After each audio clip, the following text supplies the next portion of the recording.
যাবি তো শ্বশুর বাড়ি যাবি, শালির হাতে গরম ডিম খাবি, শাশুড়ির হাতে লাল চা খাবি, একটু ধৈর্য রাখ, কেসটা হ্যান্ডেল করে আগে তারপর যাবি। ঠিক আছে স্যার। ঘুষের টাকা ভাগ পেলি, কখন বইয়ে সায়া কিনবু, শাশুড়ির ভিসিয়ার কিনবু, ধান্দা। কি বলছেন স্যার, আপনিও তো কিনেছিলেন সেই খাপে। কখন বে?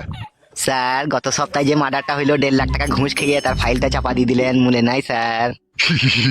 তোর মনে আছে? আমরা জি স্যার সব একই গোয়ালের গরু, তা মনে থাকবে না স্যার?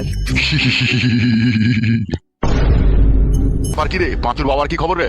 স্যার পাঁচুর বাবার কাছে যেয়েছিলাম, পাঁচুর বউ বলছে এখনই থানাতে গেল। ছোড়া পাঁচু বিশাল টেনশন দিচ্ছে আমাকে।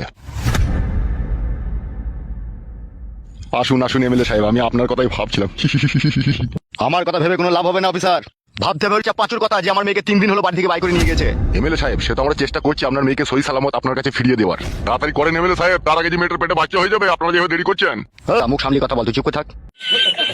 শুনে এমএলএ সাহেব, তোমার মেয়েকে যে বাড়ি থেকে বাই করে নিয়ে গেছে, আমার এলাকার মধ্যে থাকলে আমি ওকে ঠিকই বাই করে নিতাম, কিন্তু আমার মন বলছে ও কোনো গ্রামগঞ্জ এলাকায় ঢুকে পড়েছে। আর আপনি তো জানেন গ্রামগঞ্জে একটা মানুষকে খুঁজে বাই করা কত বড় একটা কষ্টের ব্যাপার। আমি ওসব শুনতে চাই না, গ্রামকে গ্রাম ছাড় মারো, তার জন্য যত টাকা লাগে আমি দেবো। সে চেষ্টা তো আমি করছি। আমি শুধু লাশ দেখতে চাই, লাশ। মেজবাবু গিয়েছিল ওখানে পাঁচুর বাবার কাছে, ওনার স্ত্রী বলেছে নাকি এখনই থানায় দেখা করবে, তা উনি মনে হয় আসছে যত সম্ভব। ওকে জেলের ভিতরে হরি খাকত দাও, তাইলে ও সত্যি কথা বলবে। এমএলএ সাহেব, আপনি আইনের লোক হয়ে কেন বেআইনি কথা বলছেন? আমি যদি পাঁচুর বাবাকে বেআইনি ভাবে থানার ভিতরে ভরে যদি ঘাকতক দিই, তাহলে কালকে আনন্দবাজার পত্রিকা হেডলাইনে আমার নামটাই ছাপা হবে। তখন আমি মিডিয়ার সামনে কি জবাব দেবো? ওরা যখন আমাকে এসে প্রশ্ন করবে যে ছেলে অন্যায় করেছে, বাবাকে কেন পিটানো হচ্ছে, তখন তো তার কোনো উত্তর দিতে পারবো না। আর উপর থেকে যদি সেরকম আমার কাছে চাপ আছে, তাহলে চাকরি বাকরি ছেড়ে দিয়ে আমাকে বিবি বাঁচালিয়ে ফুটপাতে তিরপল টাঙিয়ে থাকতে হবে। এটা কেন আপনি ভাবছেন না? সবারই কথা ভাবতে ভাবতে আজকে আমার মেয়েটা যে কি অবস্থা হচ্ছে কি না হচ্ছে সেটা আমি বুঝতে পারছি। সবুরে মিয়া ফলে এমএলএ সাহেব একটু ধৈর্য রাখুন। আমার মতো লোক কেউ ধৈর্য ধরে থাকতে হচ্ছে? আপনি বাচ্চা ছেলের মতো কথা বলছেন কেন এমএলএ সাহেব? আপনি হয়তো জানেন না পৃথিবীর মধ্যে সব থেকে শক্তিশালী জিনিস হচ্ছে ভালোবাসা। তারা দুজন দুজনকে ভালোবেসেছে, আর ভালোবাসার পরে গিয়ে কোন গর্তয় গিয়ে বাসা বেঁধেছে সেটাকেও তো খুঁজে বাই করতে হবে, নাকি তার জন্য সময় লাগবে এমএলএ সাহেব? তার জন্য তো তোমাকে 1,80,000 টাকা আমি দিয়েছি, এখনো 2 লাখ টাকা দিতে আমি রাজি আছি। আইনের হাত অনেক লম্বা হলেও আপনাকে ধৈর্য রাখতে হবে, ধৈর্য রাখতে হবে। আমি চললাম, যাওয়ার আগে একটা কথা বলে যাই, আমি কালকের মধ্যে ফুল অ্যান্ড ফাইনাল খবর চাই, তারা কোথায় আছে না আছে, মনে থাকে যেন কথাটা। এই জহাট। স্যার তাহলে এখন কি করবেন ভাবছেন? পাঁচুর বাচ্চা কখন আসবে বলেছে? কখন? ও তো এখনই আসবে বলেছে স্যার। শেষটা আসুক আগে, তারপরে দেখছি। বলছি স্যার ভিতরে আসবো স্যার?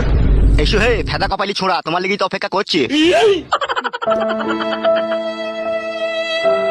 স্যার আপনি আমাকে ডাকতে গিয়েছিলেন, বলেন কি বলবেন? তোর ছেলের খবর পেয়েছিস? না স্যার, এখনো তার কোনো খবর পাইনি। ইয়ার কি মারছি নাকি আমার সামনে? স্যার মাথায় হাত দিয়ে বলছি স্যার, এখনো তার আমি কোনো খোঁজ খবর পাইনি। একটা কথা শোনো ভালো করে মন দিয়ে, যদি জেনে থাকো তোমার ছেলে কোথায় আছে, তোমার আত্মীয় স্বজনের বাড়িতে, সেখান থেকে ফোন করে ছেলেটাকে এখানে ডাকো। তাকে কোনো কথা বলবো না, তাকে 2-1টা কথা বলে তাকে ছেড়ে দেবো। আর আমাদেরকে যদি খুঁজে বাই করতে হয়, উপরের চামড়াটা ভালো থাকবে, ভিতরে কিন্তু সব বাটনা বেটে দেবো। স্যার দয়া করে ওরকম করবেন না স্যার, আমার ছেলের সাথে আমি যথাসাধ্য চেষ্টা করছি আমার ছেলেকে খুঁজে বাই করার। এমএলএ সাহেব কড়া হুমকি দিয়ে গেছে। তুমি কি সত্যি জানো না তোমার ছেলে কোথায় আছে? না স্যার, এখানে চোখ ছুঁয়ে বলছি আমি জানি না। তুই চোখ লাগ, মুখ ছুঁয়ে কিরি কাইলে কি হবে? তুই ছেলের মরণের দিন ঘনিয়ে এসে। আমি এখন আসবো স্যার? আচ্ছা ঠিক আছে, তুই যা।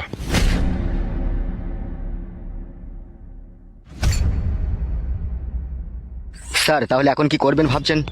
আর গভীরে গিয়ে আমাকে ভাবতে হবে কি করলে কি করা যায়। স্যার বলছিলাম কালকে আমি শ্বশুর বাড়ি যাবো, 2 দিন কাজ ছুটি দিলে হতো না আমাকে?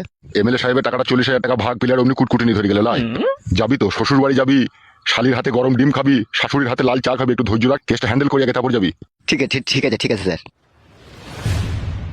ঘুষের টাকা ভাগ পেলি, কখন বইয়ে সায়া কিনবু, শাশুড়ির ভিসিয়ার কিনবু, ধান্দা। কি বলছেন স্যার, আপনিও তো কিনেছিলেন সেই খাপে। কখন বে?